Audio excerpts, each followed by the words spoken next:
سورہ البقرہ کی آیت نمبر 220 اور 221 کے حوالے سے ہم انشاءاللہ گفتگو کریں گے۔ اللہ پاک نے فرمایا فی الدنیا والآخرہ،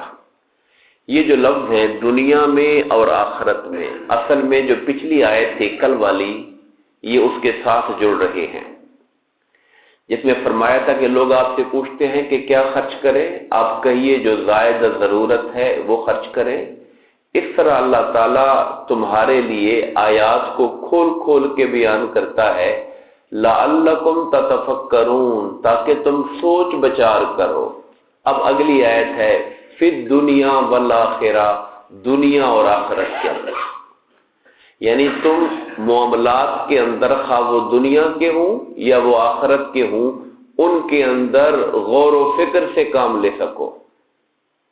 یہ دو پہلو کے اعتبار سے بات اہم ہے۔ ایک تو اس پہلو سے کہ دنیا میں بھی غور کرو اور آخرت میں بھی غور کرو۔ دنیا میں غور کرنے کا مقصد یہ ہے، ٹھیک نہیں ہے، دنیا میں غور کرنے کا پہلو یہ ہے کہ اللہ تعالیٰ نے ہمیں اس دنیا کے اندر بھیجا ہے، تو یہ رہبانیت کی دنیا نہیں ہے، بلکہ اس دنیا میں حصہ لینا ہے، اور اس کے اندر اللہ پاک نے جو احکامات دیے ہیں ان احکامات پہ عمل کرنا ہے۔ اور آخرت کو بھی مت بھولو کہ یہ دنیا ہی کل زندگی نہیں ہے، بلکہ یہ تو آخرت کے لیے ایک کھیتی ہے۔ اس دنیا کے احکامات کے پر اس طرح سے عمل کرو کہ تمہاری آخرت کی بھلائی کرنے والی بن جائے اور آخرت کو سنوارنے والی بن جائے۔ میں لعلکم تتفکرون فی الدنیا والآخرہ، تاکہ تم دنیا اور آخرت کے بارے میں سوچو۔ آج ہم صرف دنیا کے بارے میں سوچتے ہیں، آخرت کے بارے میں نہیں سوچتے۔ دنیا اور آخرت کے درمیان میں ایک ریشو ہے، جس کو اردو میں کہتے ہیں ایک تناسب ہے، اس تناسب کا خیال کرنا چاہیے۔ ہم مالی اعتبار سے دیکھتے ہیں، اللہ نے مال وراثت میں تناسب رکھا کہ جو مذکر ہے، مرد ہے، اسے عورت کے مقابلے میں ڈبل حصہ ملے گا مال وراثت کے اندر۔ اگر کسی مرنے والے نے 100 روپیہ چھوڑا ہے، ایک بیٹا ایک بیٹی ہے، تو بیٹے کو 66.5 روپے تقریباً اور بیٹی کو تقریباً 33.5 ملے گا۔ یہ ایک ریشو اللہ نے رکھی ہے۔ تو دنیا اور آخرت کے اندر بھی ایک ریشو ہے جس کو قائم رکھنا ہے، اور وہ ریشو یہ ہے کہ یہ دنیا خود مقصود نہیں ہے، یہ ایک امتحان گاہ ہے جو آخرت کے لیے ہم اس کو یہاں پہ گزار رہے ہیں۔ تو اس دنیا سے اتنا حصہ لینا ہے جتنا ہماری ذاتی زندگی کی ضروریات کے لیے کافی ہے، تاکہ اللہ کی بندگی اور عبادت کر سکے اور اپنی آخرت کے لیے تیاری کر سکے۔ تو دنیا اور آخرت کے درمیان جو ریشو ہے، اس ریشو کو قائم رکھنا اور اس تناسب کو برقرار رکھنا، نہ دنیا کا اس طرح ہو جانا کہ آخرت کو بھول جائے، اور نہ بندہ دنیا میں ایسے راہب بن جائے کہ دنیا کے تقاضے پورے نہ کر سکے۔ اللہ نے ہمیں یہ نہیں کہا کہ جنگلوں میں نکل جاؤ، نہ ماں باپ کا خیال کرو، نہ اولاد کی تعلیم، نہ تربیت، کچھ بھی نہیں۔ اس کا ہمیں حکم نہیں دیا ہے، بلکہ ہمیں ان سب چیزوں کے اندر رہتے ہوئے اپنے احکامات کا پابند بنایا۔ اس کے بعد فرمایا وَيَسْأَلُونَكَ عَنِ الْيَتَامَى، وہ آپ سے پوچھتے ہیں یتیموں کے بارے میں۔ اچھا، سوال یہاں پر اللہ پاک ایک اشارہ دے دیتا ہے، اب آگے جو جواب آتا ہے اس سے سمجھ آتا ہے کہ اصل سوال کیا تھا۔ اب اشارہ کیا دیا؟ یتیموں کے بارے میں سوال پوچھتے ہیں۔ اب یتیموں کے بارے میں کیا سوال پوچھتے ہیں وہ آگے جواب سے سمجھ آتا ہے، جو میں آپ کو پہلے عرض کیے دیتا ہوں کہ وہ کیا پوچھتے تھے۔ جب یہ آیت کریمہ نازل ہوئی اللہ پاک کی طرف سے کہ وَلَا تَقْرَبُوا مَالَ الْيَتِيمِ، یتیم کے مال کے قریب بھی نہ جایا کرو، إِلَّا بِالَّتِي هِيَ أَحْسَنُ، مگر صرف اس صورت میں جس میں یتیم کا فائدہ ہو رہا ہو۔ مطلب یتیم کے مال کو اپنے مال میں مکس اپ نہیں کرنا کہ اس سے اپنا فائدہ اٹھاؤں گا، نہیں، ہاں اگر یتیم کے مال کو تمہارے مال کے ساتھ ملا کر کاروبار کرنے میں یتیم کا فائدہ ہوتا ہے تو پھر شامل کر لو۔ یتیم کے فائدے کو دیکھنا ہے، اور جہاں پر ایسا لگے کہ یتیم کے مال کی نقصان ہو سکتا ہے، وہاں پر یتیم کے مال کو اپنے آپ سے دور رکھو، اس کا مال محفوظ رکھو۔ اور ایک اور آیت کریمہ اتری، ان الذین یاکلون اموال الیتامی، وہ لوگ جو یتیموں کا مال کھاتے ہیں وہ حقیقت میں اپنے پیٹوں میں جہنم کی آگ بھر رہے ہیں، جہنم کے کوئلے کھا رہے ہیں وہ لوگ۔ اب ہوا اب یہ ہم جیسے لوگ تو نہیں ہیں جو تقریریں سنتے ہیں اور اٹھ کے چلے جاتے ہیں، یہ آقا کے صحابہ کرام تھے، انہوں نے گھر جا کے یتیموں کی ہانڈیاں الگ کر دیں کہ ہم نے مکس کر کے نہیں کھانا ان کے ساتھ، کہیں ان کا مال ہم نہ کھا جائیں، ان کی بوٹی ہم نہ کھا جائیں کہیں۔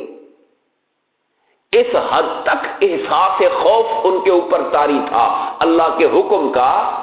کہ ہم نے یتیموں کے مال کو اگر اکٹھے ان کے پیسوں سے ہانڈی بنی اور ہم نے اپنی ہانڈی میں ان کے پیسے اور اپنے پیسے شامل کر لیے تو مکس ہو جائے گا، ہو سکتا ہے ہم شوربہ زیادہ لے جائیں یا ہم بوٹی ایک زیادہ کھا جائیں، تو اللہ کا حکم یہ ہے جو یتیم کا مال کھائے گا جہنم کی آگ کھائے گا وہ۔ اب آپ کے گھر میں یتیم بھتیجا ہے، یتیم بھتیجی ہے، بھانجا ہے، بھانجی ہے، تو اب اس صورتحال کے اندر آپ اس کے لیے ایک بندے کی ہانڈی الگ بنا رہے ہیں تو کبھی زیادہ بن جائے گی، آپ کہیں گے ہم نہیں کھائیں گے، اب وہ پڑی خراب ہو جائے گی۔ تو گھروں میں پریشانیاں پیدا ہونا شروع ہو گئیں کہ یتیم کے مال کی حفاظت تو کرنی ہے مگر کیسے کریں، ہمارے لیے مشکل پیدا ہو رہی ہے۔ اس پہ اللہ پاک نے فرمایا یسألونک ماذا ینفقون، لوگ ویسألونک عن الیتامی، لوگ یتیموں کے بارے میں پوچھتے ہیں، قل آپ کہیے اصلاح لہم خیر، ان کے بھلے کے لیے، ان کی بہتری کے لیے جو تم کرو گے وہ بہتر ہوگا، ان کے بھلے کا سوچ کے کرنا ہے۔ وَإِن تُخَالِطُوهُمْ، اگر ان کے مال کو، سالن کو، ہانڈی کو اگر تم آپس میں مکس کر لو، فَإِخْوَانُكُمْ، تو وہ تمہارے بھائی ہیں، حرج کوئی نہیں ہے، مگر دیکھنا یہ ہے کہ نقصان اس کا ہوتا ہے کہ نہیں ہوتا ہے، اگر نقصان ہوتا ہے تو نہیں کرنا۔ واللہ یعلم المفسد من المصلح، اگر کوئی نیک نیتی کے ساتھ ان کے مال کو ملاتا ہے اور کچھ اونچ نیچ ہو بھی جاتی ہے تو اللہ کو پتا ہے فسادی کون ہے، اصلاح کرنے والا کون ہے، اللہ دلوں کے حال جانتا ہے۔ ایک بندہ کوشش کر رہا ہے اپنے طور پر، مگر کوشش کے باوجود بھی اگر اونچ نیچ ہو گئی ہے تو ہمیں اللہ جانتا ہے کہ اصلاح چاہنے والا کون ہے اور فساد کرنے والا کون ہے۔ وَلَوْ شَاءَ اللَّهُ لَعَانَتَكُمْ، اللہ چاہتا تمہیں مشکل میں ڈال دیتا، وہ حکم دے دیتا کہ نہیں الگ الگ رکھنا ہے، تو پھر تم مشکل میں پڑے ہوتے، ان کے لیے برتن الگ، ان کی ہانڈیاں الگ، ان کی روٹیاں الگ، ان کا آٹا الگ، تو پھر تم مشکل میں پڑ جاتے، مگر اللہ تمہارے لیے آسانیاں چاہتا ہے۔ ان اللہ عزیز حکیم، اللہ ہر شے پر غالب ہے، جو مرضی حکم دے، حکیم مگر وہ دانائی والا ہے، حکم دیتا وہی ہے جو انسانوں کی مصلحت والا ہوتا ہے۔ اس کے بعد فرمایا وَلَا تَنكِحُوا الْمُشْرِكَاتِ حَتَّى يُؤْمِنَّ، اور سنو مسلمانوں، کبھی مشرک عورتوں سے نکاح نہ کرنا، مشرک عورتوں سے نکاح نہ کرنا جب تک کہ وہ ایمان نہ لے آئیں۔ وَلَا أَمَةٌ مُؤْمِنَةٌ خَيْرٌ مِّن مُشْرِكَةٍ، اور جو ایک مسلمان لونڈی ہی کیوں نہ ہو، نوکرانی ہی کیوں نہ ہو، وہ بھی آزاد مشرک عورت سے بہتر ہے۔ یعنی کسی مشرک بےایمان عورت سے جس کا ایمان نہیں، مسلمان نہیں، اس سے شادی کرنے سے بہتر تھا کہ کسی مسلمان لونڈی سے ہی کر لیتے تم۔ اور اس کے بعد فرمایا وَلَا تُنكِحُوا الْمُشْرِكِينَ حَتَّى يُؤْمِنُوا، اور اے عورتوں تم مشرک مردوں سے شادی نہ کرنا جب تک کہ وہ ایمان نہ لے آئیں۔ وَلَعَبْدٌ مُؤْمِنٌ خَيْرٌ مِّن مُشْرِكٍ، اور جو مومن غلام بھی ہو اگر وہ بھی مشرک آزاد سے بہتر ہے۔ وَلَوْ أَعْجَبَكُمْ، بھلے مشرک تمہیں اچھا ہی کیوں نہ لگے شکل و صورت میں، مگر شکل و صورت پہ نہیں جانا، ایمان کو پہلی چیز رکھنی ہے۔ اولئک یدعون الی النار، جو مشرک ہے وہ آپ کو جہنم کی آگ کی طرف بلا رہا ہے۔ واللہ یدعو الی الجنۃ والمغفرہ باذنہ، اور اللہ تمہیں جنت اور بخشش کی طرف بلا رہا ہے۔ صرف دنیا میں نکاح کے شوق میں تو مشرک لوگوں سے نکاح کر لو گے، بھی بڑی خوبصورت ہے یا بڑا مال ہے، بڑا پیسہ ہے، تو وہ پھر تمہیں آخرکار شرک پہ لے جا کر جہنم میں ڈلوائیں گے، جبکہ اللہ چاہتا ہے کہ تمہیں ایمان کی برکت سے جنت کے اندر لے کے جائے وہ تمہیں۔ اب یہاں پر ایک چیز واضح کرنے والی ہے، کافر عورتوں میں سے جو اہل کتاب عورتیں ہیں جن میں عیسائی اور یہودی آتے ہیں، اچھا باقی کافروں میں ہندو ہیں، بت پرست ہیں، لوگ ہیں، ان سے تو کسی صورت میں نکاح کرنا جائز نہیں ہے۔ نہ مسلمان مرد ان کی عورت سے کر سکتا ہے، نہ مسلمان لڑکی ان کے مرد سے کر سکتی ہے، مگر اللہ نے ایک استثناء رکھا ہے کہ وہ لوگ جو یہودی اور عیسائی ہیں، اگرچہ ان کے اندر بھی شرک کسی حد تک پایا جاتا ہے، جیسے حضرت عیسیٰ کو اللہ کہہ دینا، خدا کا بیٹا کہہ دینا، مگر اس کے باوجود بھی اللہ تعالیٰ نے سورہ المائدہ کی آیت نمبر 5 میں والمحصنات من الذین اوتوا الکتاب، وہ پاک دامن آزاد عورتیں جن کو پہلے کتاب دی گئی ہے، یعنی یہود و نصارہ میں سے، ان سے بھی اللہ نے نکاح حلال کیا۔ مسلمان مرد ان کی عورت سے کر سکتا ہے، مسلمان عورت ان کے مرد سے نہیں کر سکتی۔ مسلمان عورت عیسائی یہودی مرد سے نکاح نہیں کر سکتی، لیکن مسلمان مرد عیسائی یہودی عورت سے نکاح کر سکتا ہے۔ اب اس کے اندر حکمتیں کیا ہے؟ سب سے پہلی بات تو یہ ہے، باقی مشرکوں سے اللہ نے ان کو الگ کیوں کر دیا، یہودی عیسائیوں کو؟ کیونکہ یہودی اگرچہ تصورات میں گڑبڑ آ گئی مگر خدا کو مانتے ہیں، یہودی عیسائی خدا کو مانتے ہیں، قیامت کو مانتے ہیں، جنت جہنم کو مانتے ہیں، ملائکہ چیزوں کو مانتے ہیں۔ اختلاف آ گیا تو کس میں آ گیا کہ اپنے نبیوں کی محبت میں آگے چلے گئے، حضرت عیسیٰ کو اللہ کا بیٹا کہہ دیا اور نبی آخر زمان کو نہیں مانا، اس لیے کافر ہو گئے، وگرنہ توحید کو، کتابوں کو، رسالت کو،